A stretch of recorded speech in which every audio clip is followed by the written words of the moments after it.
Alright, Davao City update ho tayo dito ngayon sa may Sonog update sa may Milan, Buhangin, Davao City. So time check tayo, it's 6:48. So ang post ni Davao update sa Facebook page ay napanood natin na 3 hours ago, no, yung kanyang pinakaunang post na fire alert. So alas 3 hours ago, so ibig sabihin 6:5:43, no. So mga around 3 or alas 2, no, mga lagpas alas 2 ang hapon nagsisimula yung sunog dito sa City Gate, Milan, Buhangin, Davao City. City Gate ay Gaisano Grand City Gate Mall or Gaisano Grand Mall City Gate ang tawag. So yun na nga, ulitin natin, nagsisimula ang sunog dito is around 2 PM hanggang alas 3 ang hapon nagsisimula, no, yung fire incident. So ngayon, bali January to 2026. Anong araw ngayon? Biyernes, no? So ito yung hitsura naman natin dito since kasama sa update natin yung sunog, kung natapos sabi yung sunog o hindi pa. Siyempre yan ang itatanong natin sa mga sana meron tayong makausap, no, ng mga taga fire, taga BFP, no, kung ano na bang status ng sunog, kung ito ba ay apula na or ano pa rin siya, under pa rin ang paglaban sa apoy. Nakalimutan ko na yung term, sorry. So puntahan na natin. Pero syempre kasama sa traffic pala, so gano'n naman talaga kapag merong di ba, matinding may mga sunog gaya niyan, ang talagang magiging epekto, side effect ay yung mga pag heavy traffic. Sobrang bagal lang dado na trapiko, at the same time congested, no, naiipon yung mga sasakyan kasi nga hindi na siya gano'n kapasable, and at the same time ay marami tayong mga fire trucks na dumadaan, gano'n, no. So maaari iba magkakaroon ng reroute or detour. So since itong City Gate kasi situated siya sa Milan, so ang Milan ang isa sa pinaka-busy na crossroads or crossings dito sa Davao City. Meron siyang mga direksyon kasi na papunta sa iba't ibang mga barangay, south, east, west, north, gano'n, no. So ang traffic ang kukumustahin natin, so far okay naman, hindi naman ganun ka heavy, hindi naman ganun ka worst. So dumaan lang tayo, di naman talaga tayo naipit doon sa Milan area. Normal lang kasi merong traffic lights. So lapitan pa natin ng konti at sana makahanap tayo ng makakita or makausap natin ang kahit isa sa mga taga-bombero nang makuha natin yung status ng sunog. Andito pa na tayo nakatayo kanina. Doon pa na tayo nakatayo kanina sa may Jollibee, just in case lang na nagtataka kayo bakit sa portion na yun ay walang traffic. At dito meron na. Kasi doon nga medyo malayo pa yun, distansya pa siya, away pa siya from traffic lights crossing. So doon tayo kanina, dyan sa may Jollibee malapit. Unahan na lang konti. Kaya doon sa area na yan wala talaga masyadong traffic since hindi na nga ganun ka peak hour, no, alas 8 na nga ng gabi. Tapos alas 6, so peak hour pa pala dapat, no, pero wala parang tao. Ibig sabihin talaga nag-i-enjoy ang mga taga Davao sa long vacation. So ibig sabihin yan, konti pa lamang sasakyan sa Davao City. And yung traffic na nakikita natin dito, normal lang ho yan, ha, kasi mayroong traffic lights sa unahan. So may sunog o wala, talagang minsan nga mas worse pa, mas mahaba pang kumpulan ng mga kumpulan ng mga sasakyan dyan na area.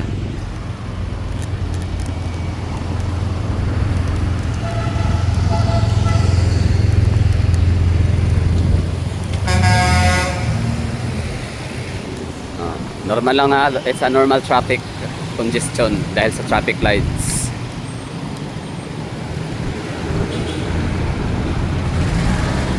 So kasama kasi ito sa update natin sa sunog. So status sa sunog. So andito tayo, mas malapit, no, or malapitan na tayo sa City Gate na nasa sunog since alas 2 ng hapon or alas 3 ng hapon. Bali ang traffic dito na isa sa talaga natin yan ina-update, no, or ating pinapakita sa inyo kung kumusta yung sitwasyon. So ito nga medyo congested na siya. So ngayon parang masasabi kong may kaunting wala pa rin kinalaman ang traffic dito. Kasi normal nga lang talaga to, and isipin natin Biyernes ngayon, so dapat peak hour, pero kita naman natin na wala tayong nakikita talagang sobrang bagal at sobrang sikip na daloy na traffic or sobrang bigat. So far that's normal lang talaga, no? Pero pagdating ng mga sa sunog, hindi pa naman tayo talaga nakalapit, pinakamalapitan, at hindi natin sure kung makapunta tayo dyan ngayon o kung makaka-access tayo, kasi syempre pwede ipagbawal yan for security purposes ng mga mamamayan. So ngayon na lang, no, pipredict na natin. Feeling ko hindi pa rin siya under control ba tawag dyan. Hindi pa siya apula, gawa nung ang dami pa nating mga naririnig Hindi ko na nakuhanan ng camera kanina. Sa dami pa natin na nasasalubong, naririnig ng mga fire trucks na papunta ron. Ibig sabihin nun, kumukuha pa yun ng mga tubig siguro, no? Nagkakarga ng mga tubig. Kasi ano sila yung nakasirin pa sila, like yan, emergency, ganun. Hazard o ano ba tawag dyan. Hairy, no? So, ibig sabihin nun, hindi pa to apula siguro, no? Pero siyempre, hanggang doon lang muna tayo. Siguro lang muna, hindi pa tayo sure. Hanggang sa di tayo makausap, no? Makapagtanong sa mga taga BFP. Gagawin natin mas malapitan pa. So yung traffic normal lang, so kung ano kayo concerned or curious kayo sa traffic, so ito yung sitwasyon dito. Normal lang talaga siya. So, dito tayo sa gitna ng Milan, papuntang north south Milan, downtown. So yung traffic normal lang talaga siya. So ito na yung pinaka location, ito na yung pinaka site kung saan nangyari ang sunog, no? Simula kayo na alas 2 na hanggang ngayon ay may mga fire trucks pa rin tayong nakikita, mga bombero. So ibig sabihin yun talaga, no? Baka maaari hindi pa talaga siya tapos, hindi pa naapula. So pagdating sa traffic congestion, ulit-ulit ko, so far walang kinalaman ang sunog. Wala siyang hindi magandang epekto. Ay wala siyang hindi siya nagdulot ng trapiko na malala na sitwasyon, kundi normal lang ang sitwasyon sa traffic. Mas worse pa nga yung normal days lang during peak hour na weekdays. So ito na, mga tao dito komportable na, kampante lang din naman ng mga taga rito na mga palengke, no? So parang chillax lang sila, hindi sila ganun ka-bother or worried. So tuloy pa rin ang mga pagdidisplay ng mga tindahan. So ito yung update natin sa sunog sa City Gate, Grand City Gate. Grand City Gate, Milan, Buhangin, Davao City. Update January 2, 2026. So ito yung hitsura ng labas, So nagsisimula ang sunog, hindi yata rito doon sa may sir, pwede mo tahan na sir. So ang di ba malapit na tayo, no? So ito yung City Gate. Actually itong building na to dito, dalawa sila magkadikit lang, like napakalit ng clearance nila. It's Grand City Gate. Ang likod nito ay ICC Mall Buhangin. So itong ICC City Gate na to, isa to sa pinakamalaking branch, no? O pinakamalaking mall ng mga Gaisano Grand Mall. So ito yung pinaka frontal area, pinaka-una mo talagang makikita, no? Ito yung pinaka-outer facade nila. Ito yung pinaka-view na makikita mo to kapag ikaw ay dumadaan dito sa Milan Crossing. So itong malapad na kulay dark na yan, itim. So that's parang LED screen. So ngayon hindi siya gumagana kasi may sunog nga, no? So nagsimula nga siya around 2 PM to or alas 3 ng hapon. So mamaya makukumpirma natin yan sa mga mga firemen. So ngayon dito lang tayo. So sabi ko kasi sa video sa live streaming kanina, nakita natin na parang dito siya nasusunog simula, pero McDonald. Asa bang McDonald kay banda koy? McDonald dito, no, Tumoy?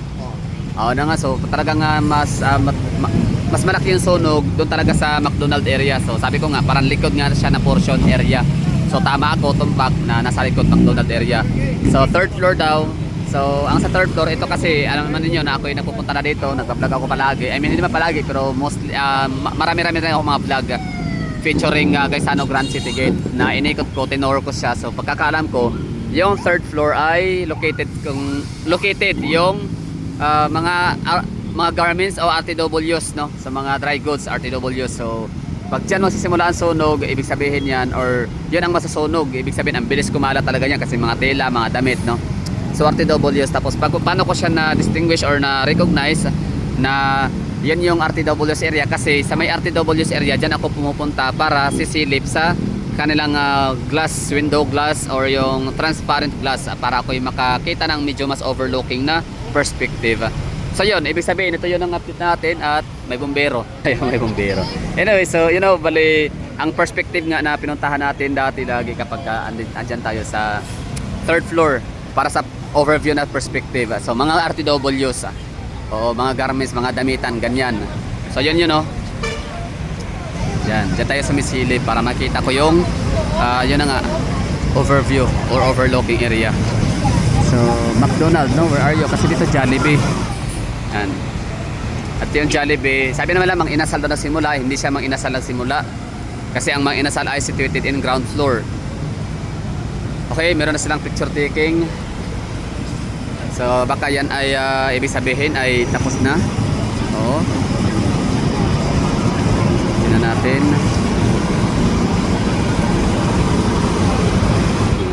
Pwede pag-i-explain mga taga ano diyan, mga kakilala sa bombero o mga bombero, paano lang kung bakit na napapicture sila.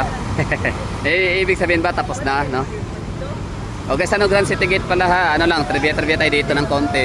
Ang ano dito, meron silang Gaisano Grand sa Davao City, meron Toril, downtown area of Davao. Meron sila sa Tibongko. Dito, 4 no. So 4 ang Gaisano Grand sa Davao City.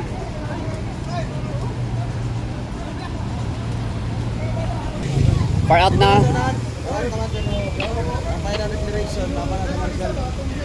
Okay. So far out na siya pero nasa lang ano declaration. Okay, thank you.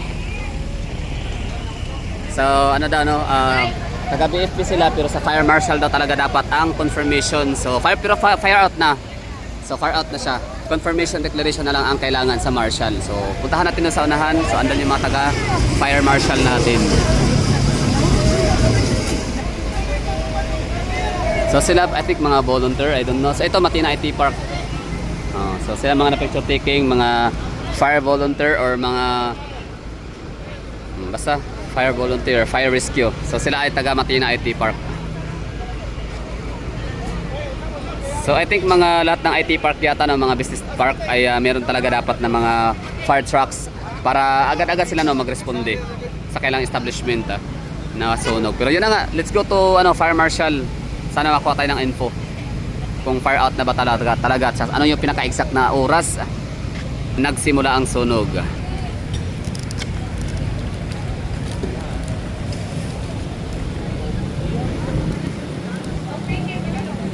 So, 'di ba? Parang dito nga talaga, I mean, unti-unti nang umaabot sa 100% tama or correct yung aking hinala, no? Kanina na nagsisimula sa RTW ang sunog. Dito tayo sa pinaka-senaryo, pinaka-scene. So asan ba ang McDonald dito? Mang Inasal, ibababa. Okay. So nasa ilalim ang Mang Inasal. So ang McDonald ang gusto kong hanapin.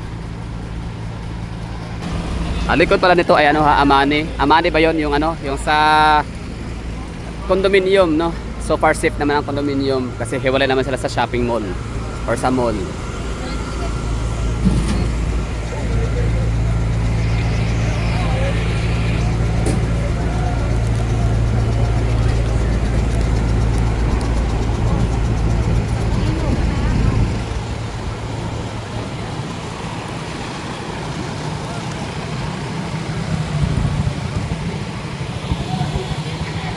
Ayun, so confirmed no, so tama ako sa aking hinala kanina base sa aking nakita sa live streaming video na ang nagsimula nga ang sunog dito sa may bandang McDonald area sa likod, 3rd floor. And as far as I remember, na huli kong punta dito, ako'y sumilip para makita ko yung overlooking na perspective talaga na view. So kailangan kong pumunta sa 3rd floor sa may garments area sa mga RTW, so doon na area na bahagi So ito yung latest update. So nakaasat natin yung mga taga Matina IT Park or kung hindi man taga Matina IT Park basta mga bombero sila, mga rescuer or mga volunteer, something gano'n, no? Tinanong ko sila kung ano na yung status ng sunog dito. So sabi nga nila fire out naman na daw, pero pag dating daw sa confirmation and declaration, nasa fire marshal na daw ang doon, ang sagot. Sila na daw makakasagot, makakapagbigay ng information. So syempre hindi natin ito titigilan hanggat sa hindi natin matanong yung fire marshal.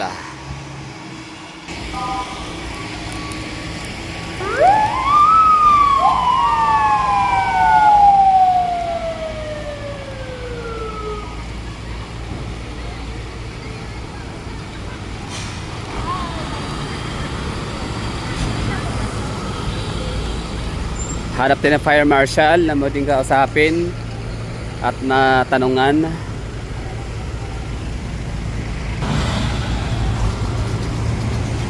So habang wala pa nakikita, enjoyin muna natin yung view Kasi ang gaganda ng mga equipment talaga sa Davao City. Barangay Buhangin proper. Ang ganda ng mga fire trucks namin dito, talagang lahat ay gumagana, no? Hindi kagaya ng ibang mga lugar ba na napuntahan natin na wala, hindi makatakbo kasi walang gulong, walang hangin. Basta ano lang, display lang talaga siya for the show.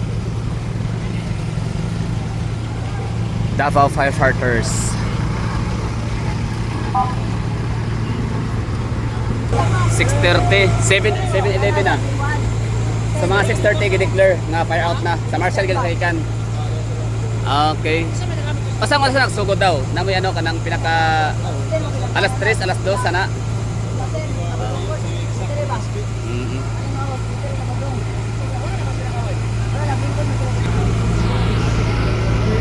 Kanang gituhuan lang. Oo.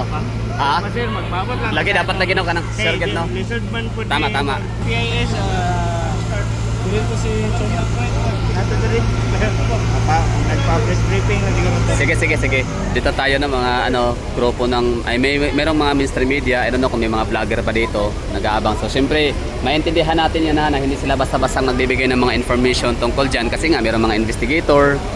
So dapat precise, exact, talaga dapat confirmed and legit no na nanggagaling sa pinaka-head ng fire marshal natin dito yung mga information. Kasi ang tinanong natin kung saan kaya possible na nanggaling or nagsimula yung sunog. So hindi lang pwedeng sagutin yon, which is okay lang naman no. And yan na nga ibig sabihin ho no, na hindi sila pwedeng mag-relay ng mga chismis lamang, di ba?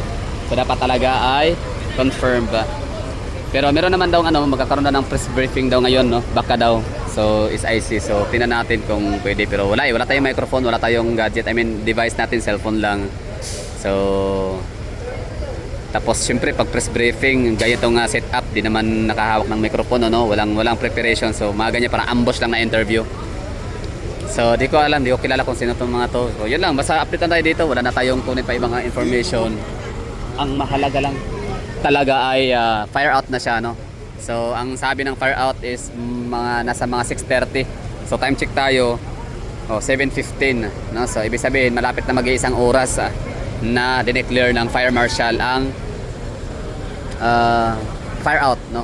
Fire under control na. So far wala na talaga no. So congratulations kahit paano sa mga establishment na hindi napuruhan. So sige, siguro baka may mga curious dyan no, na mga empleyado na wala ngayon sa Davao City at walang mga masyadong kakilalang makapag-update sa kanilang mga establishment or mga tindahan na dapat nilang ipagtanong kung ano ba yung mga nasusunog dito. So tara, puntahan natin ng try natin na mag-explore doon sa may bandang unahan.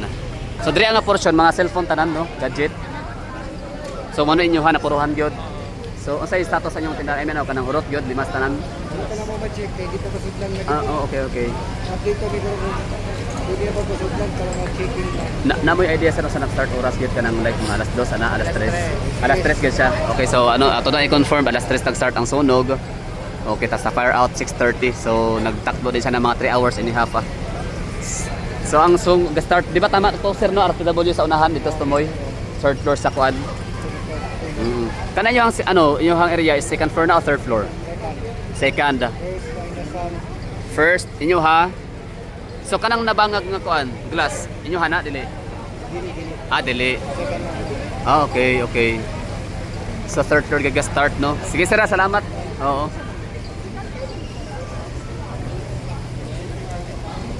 So far wala pa tayong nakuha ditong pero okay na siguro, di na tayo mag-aantay or mag-aabang pa ng ng press briefing yata nung SIC ba o tawa doon, basta yung pinakahid yata ng mga marshal o ng taga rito sa establishment. Basta ang atin na naman dito is parang more on chismis lang tayo dito na meron naman katotohanan dito. Okay. Andito tayo naglalakad sa area kung saan may mga bubog no. So tama pala. May bubog, yan o. So natapunan ng mga bubog galing sa glass. Okay, so punta tayo ng konti. Tapos tingnan natin yung pinaka-starting point talaga ng sunog na nakikita. Base natin sa video ha, sa live streaming ni tawag nito, Win Davao. Davao update pala, sorry. So doon tayo nagsimula. So alas 3 nagsisimula yung sunog.